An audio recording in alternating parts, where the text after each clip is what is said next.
Hi, my name is Christian Justin Patricio, 24 from San Pedro, Laguna.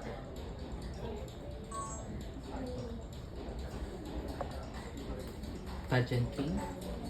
Yes po, actually I joined Ginong San Pedro and Ginong Laguna po.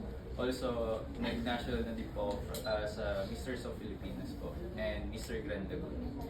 Ginong Laguna, ano niya, si Lance Lance Benito. Benito, yes po, kabatch oo. ko po sila. Okay. At saka si ano, sino to? Si Cass.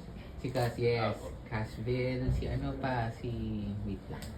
Team, Team Laguna to. Oo, halos Oo. lahat ng Team Laguna. Oo. Alam ba nilang nandito ka? Hindi ko po sure. Mga alaga. Alam yun lang yun. Oo. Kaya pag, sabi ko, Pageant King, alam mo na kaagad din tayo. Yan, ayun. 24. Ayun. Kasi pageant king ka naman, you're also active on social media. How do you think na pwede mo, kasi we're looking for ambassadors na pwede kumita sa Royal Queens. How do you think you can do that for Royal Queens? Well, actually, to be honest po, I've been part of different kinds of platforms sa software. Especially now, patapos lang po ng project ko from, if you're familiar sa Oxin Films. So I think, Oxin, yes, oo. I think, Kay Sayon. Yeah, kay Direk. Mm-mm. I think siguro, isa yun sa mga way ko kung paano may help yung Royal Queens mas kilala yung brand natin. Ayan po. So, ang ginawa mo kay Sayon, BL? Yes po, but support cast lang po. Ayan si Ryzen. Si Ryzen, yes po. Mga kabatch mo nga sila. Saka JB Daiko. Si JP. Mm-mm. Okay.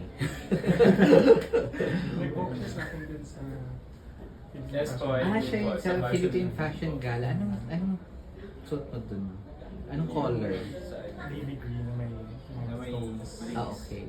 Mm-mm. Meron kang insecurity sa katawan. Well, actually, ngayon siguro wala po eh. Kasi I think lahat po ng insecurities is no-workout.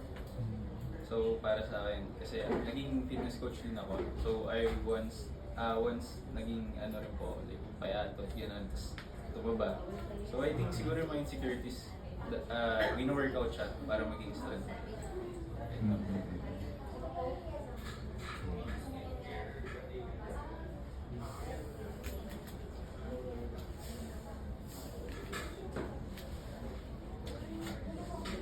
Why you?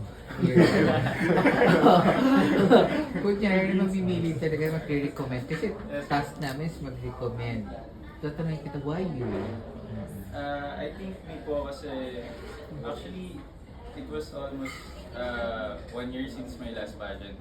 So, nag-wait po ako ng opportunity or calling para sa akin. So, I think siguro ito po yung isa sa isang pageant or event for me na para sa akin po talaga. So, ayun po. And I think naman po si Royal Prince is a great brand, good brand na pwede